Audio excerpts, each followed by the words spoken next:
In our headlines on this Thursday, November 14th, here in South Korea.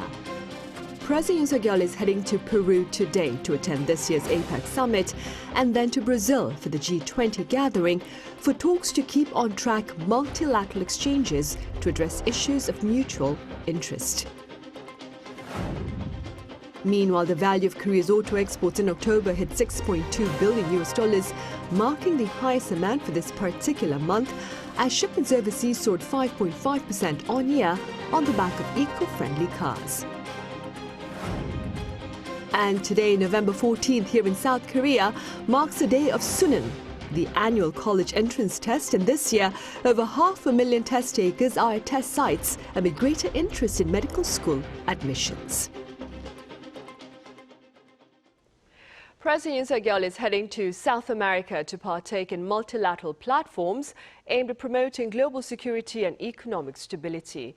Our top office correspondent Kim Do-yeon covers the agenda ahead. As President Yoon Suk-yeol has embarked on a trip to Latin America for the first time since his inauguration, President Yoon says the visit, quote, is highly significant in the expansion of Korea's vision as a global pivotal state towards the Latin American region. The president was speaking in an interview with EFE on Thursday as he also highlighted the growing strategic importance of the region, citing the recent rise of protectionism and worsening instability in global supply chains. Also during the interview, President Yoon addressed North Korea's recent deployment of troops to Russia, saying, quote, if they both do not stop their dangerous military adventure, we're prepared to implement appropriate effective measures, including strengthening support for Ukraine in cooperation with our allies and like-minded countries. He's set to use the two upcoming summits, APEC in Peru and the G20 in Brazil, to gain support against the military cooperation between Moscow and Pyongyang.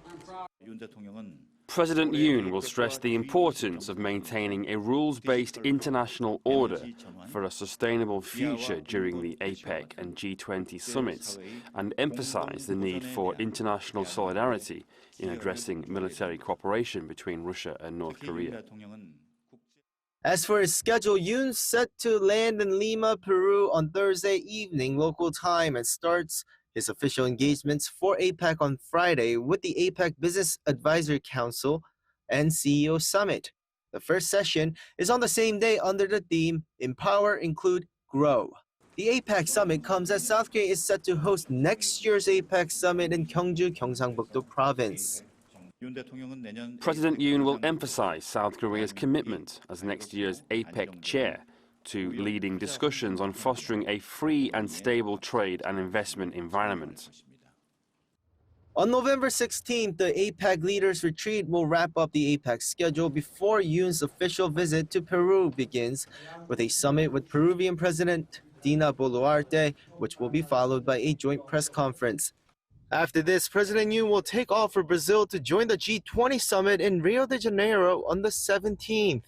On the 18th, he will start his G20 engagements with Session 1, where Yoon will address global hunger and poverty, while during Session 3 on the 19th, he will deliver a speech on clean energy.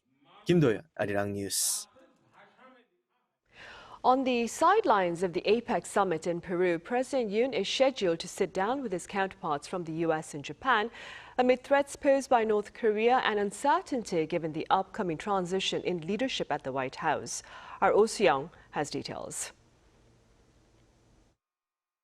President Yoon Suk-yeol will hold a trilateral summit with US President Joe Biden and Japanese Prime Minister Shigeru Ishiba on Friday on the sidelines of the APEC conference in Lima, Peru.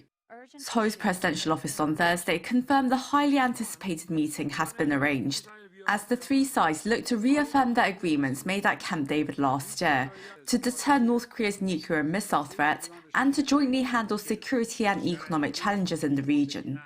The leaders will meet amid concerns that the incoming Trump administration in the US may not maintain the trilateral partnership, and as tensions rise over North Korea's deployment of troops to aid Russia's war against Ukraine. What is deeply concerning about North Korea-Russia cooperation is that it could spiral into a worse, unforeseen scenario. If Russia transfers advanced military technology, including nuclear weapons, to North Korea, Beyond energy and food supplies, Pyongyang's security threat to the world will reach unprecedented scale. Yoon is likely to meet separately with Ishiba on Saturday, according to Japanese media, after Ishiba reinstated his leadership as PM. The two leaders are expected to build on their brief talks last month in Southeast Asia on preserving their trilateral cooperation with Washington and enhancing bilateral ties ahead of the 60th anniversary of normalizing diplomatic relations next year. Seoul is also trying to coordinate a bilateral summit with Chinese President Xi Jinping during Yoon's 8-day trip to Latin America. Yoon and Xi have only met briefly during the G20 summit in 2022 and at APEC last year in San Francisco. Their first sit-down meeting would signal a major step towards improving bilateral ties, which have been frayed in recent years amid the US and China's rivalry in the region. Observers suggest that as Pyongyang increases its military ties with Moscow and appears to act independently of Beijing's influence, it's in South Korea and China's interest to cooperate. Early in the Yoon administration, there was a strong focus on the U.S. and Japan creating a distance with China. However, China's recent mention of visa exemptions could be a signal of its willingness to improve ties and resolve certain issues. In my view, trilateral cooperation between South Korea, the U.S. and Japan is crucial. Managing relations with China and Russia, particularly with North Korea's complexities, is also necessary.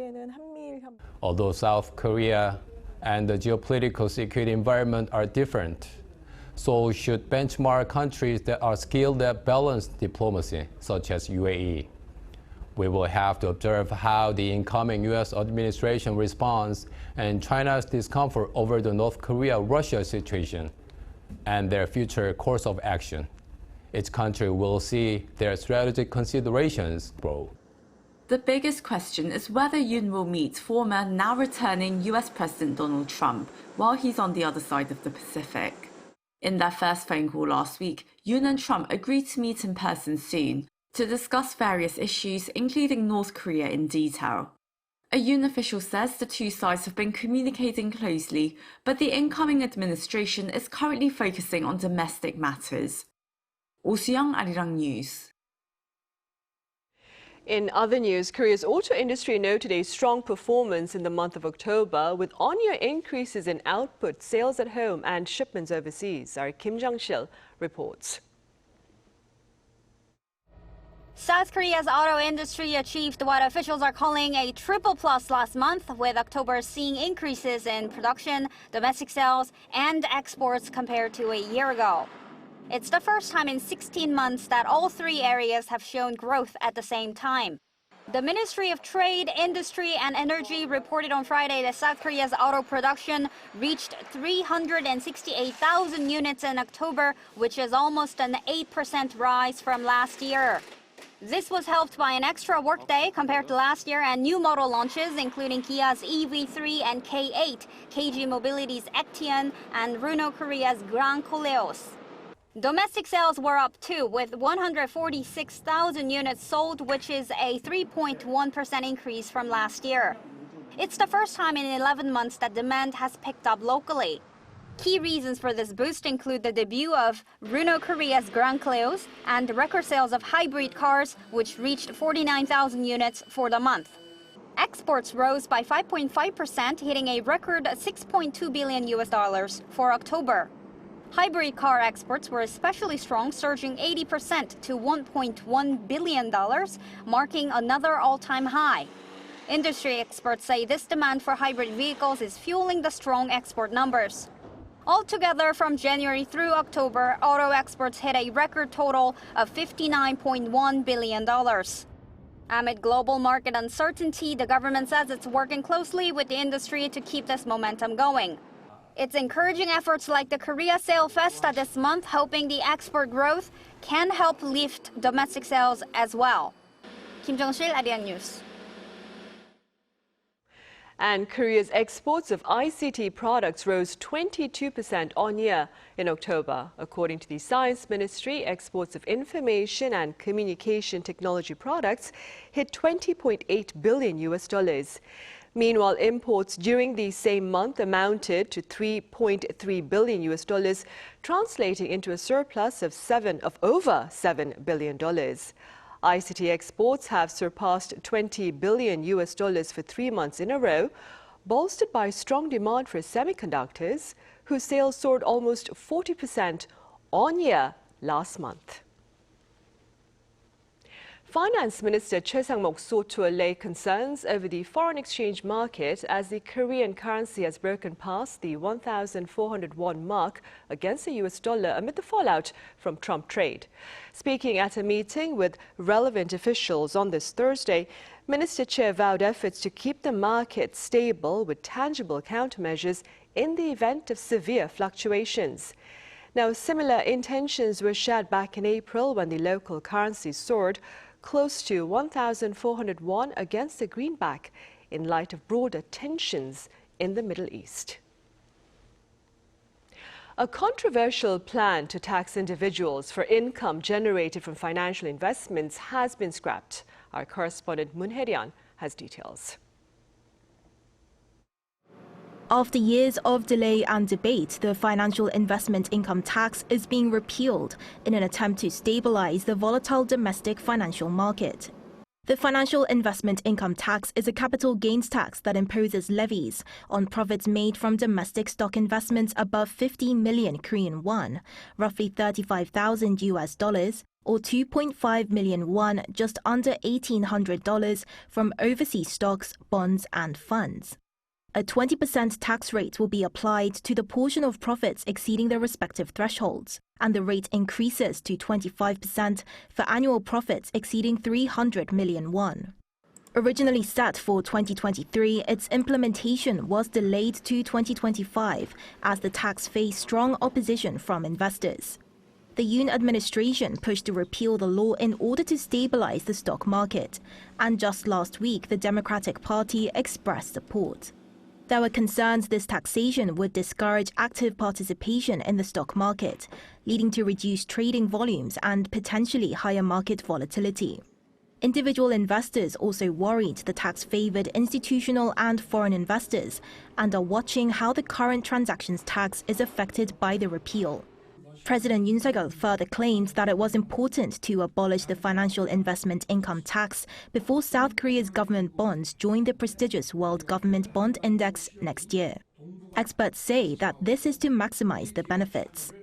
The government is using the opportunities presented by Korea joining the WGBI, which affects the bond market only, to also get some attention on the stock market, and abolishing the financial investment income tax is perhaps one way of doing it.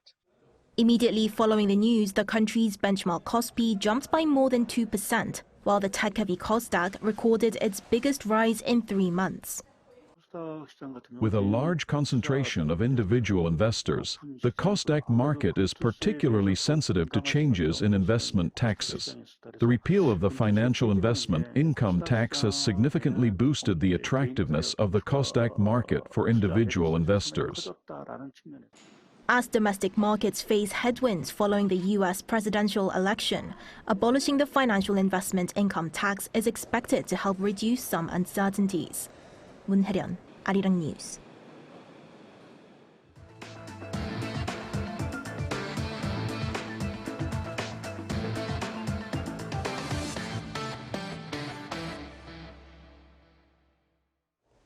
Today, November 14th here in Korea, marks the day of Suneung, the annual college entrance test that also sees extraordinary efforts by the country to better accommodate all test takers. Our An Sung-jin reports. Test takers head into the testing site as their long journey is close to an end. I'm really nervous. When the exam is over, I just want to go home and sleep. Family members and fellow schoolmates have come out to cheer on them. We have 2 years left, so I can't entirely understand, but it feels real. I hope all the test takers don't make any mistakes, aren't nervous, and leave with a good score. For many students here in South Korea, having a good score in the National College Entrance Exam, known as Suneung, is something to strive for during the years of academic endeavor. This year, more than 520,000 students are taking the test at nearly 1,300 test-taking centers across the nation. That's nearly 20,000 more test takers than last year. And this year sees the highest number of people retaking the test in the past 21 years. This year is the first Suneung since the expansion of the medical school admissions quota. And as more students are expected to apply to med school, this may have led to an increase in the number of test takers this year. With these extra students, competition is expected to be more intense, and it is likely that more difficult questions to separate them will be presented. Test takers had to enter the testing site by 8:10 a.m. The Suneung normally lasts for 8 hours, but depending on the number of elective subjects, some students can end up taking the exam for more than 9 hours. Starting off with Korean language, the exam continues through with math, English, and elective subjects. On the day of the test, most government offices and some companies push back their working hours to 10 a.m.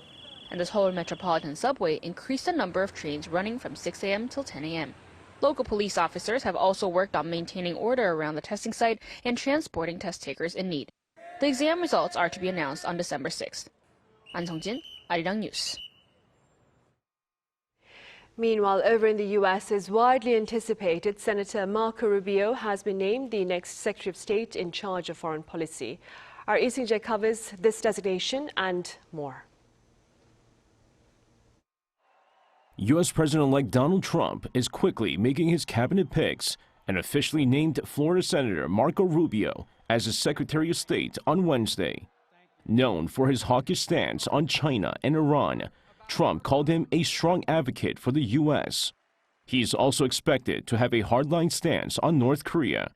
During a 2017 CBS News interview, Rubio said the U.S. must do all it can to make sure that North Korean leader Kim Jong-un doesn't acquire the nuclear capability that would allow him to strike the U.S. mainland.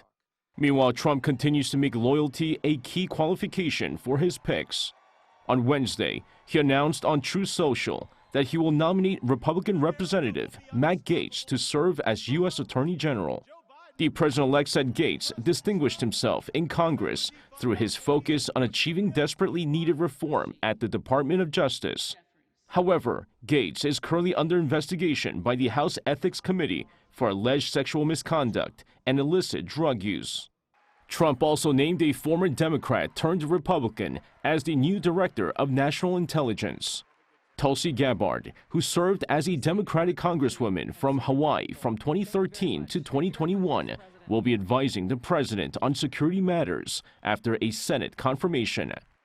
Gabbard served in Iraq and was promoted to lieutenant colonel in the U.S. Army Reserve 3 years ago.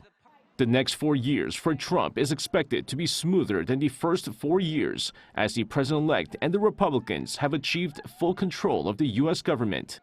After achieving a majority in the Senate, the Republicans have also taken a majority in the House of Representatives. The trifecta, which was achieved at the start of Trump's first term in office, will give him a significant boost.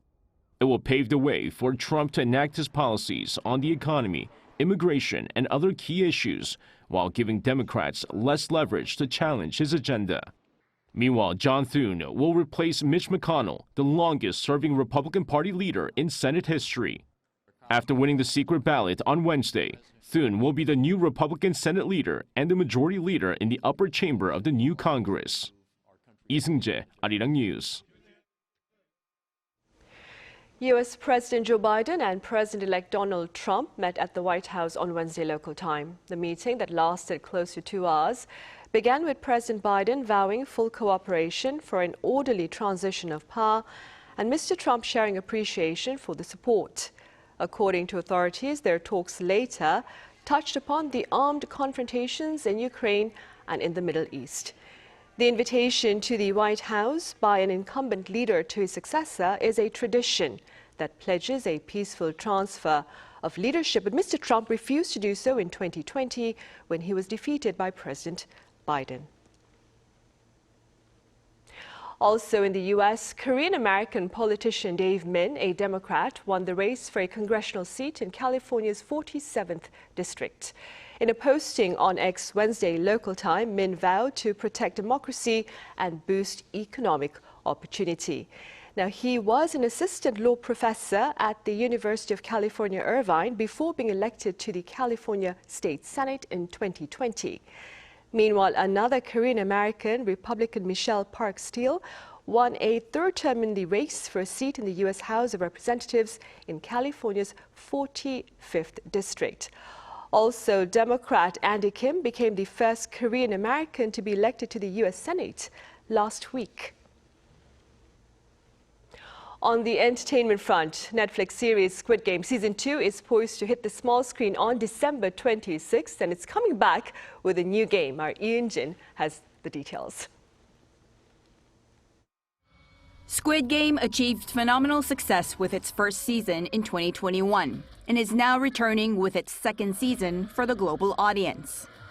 If Season 1 focused more on the participants taking part in the Squid Game for a huge amount of money, Season 2 focuses on the return of the main character, Sung Gi-hun, and his revenge journey to find the game's host. When I first looked at the scenario, it was even more exciting than Season 1. How can such a scenario be written? For the second round of Gambling Life for Money, new faces joined to make up a star-studded cast, including actors Yang Dong-gun and Park Sung-hoon. I killed off all the popular characters of Season 1, so there are new characters, and they are starting a new game. That's the biggest difference from Season 1. And with immense interest during the filming of Season 2, special attention was paid to ensuring no content was leaked. The script was delivered in an online format that could not be printed or easily shared. Even the actors didn't know who dies when. Only very few of the actors knew the end of the script. Regarding the controversy surrounding the casting of former Big Bang member Top, who served time in jail for illegal drug use, the director explained that it was indeed a difficult decision, but it was his judgment call that Top was the right fit for the character he plays. Why this character needed to be played by this actor. The only way to show it is through the final production. The much-anticipated Season 2 of Squid Game will be released on December 26th, with a third season scheduled for release in 2025 to conclude the series. Yoon, Arirang News.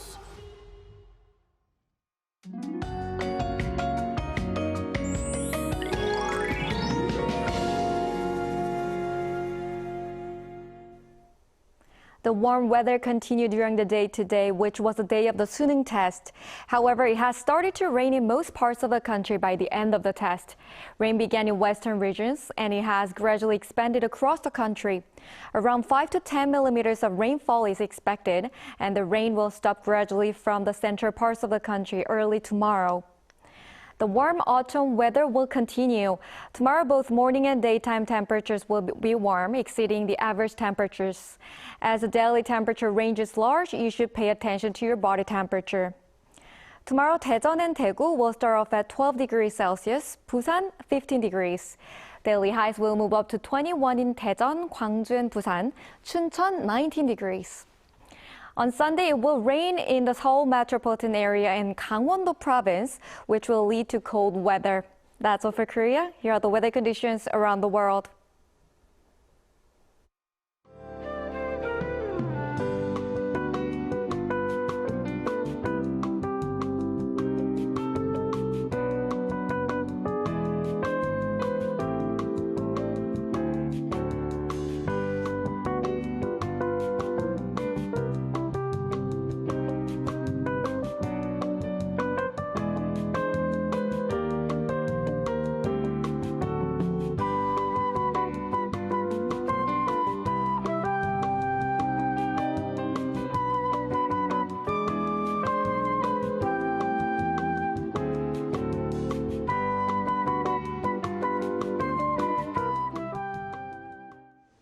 Those are the headlines at this hour here in South Korea. Coming up next is our daily panel session. Do stay with us.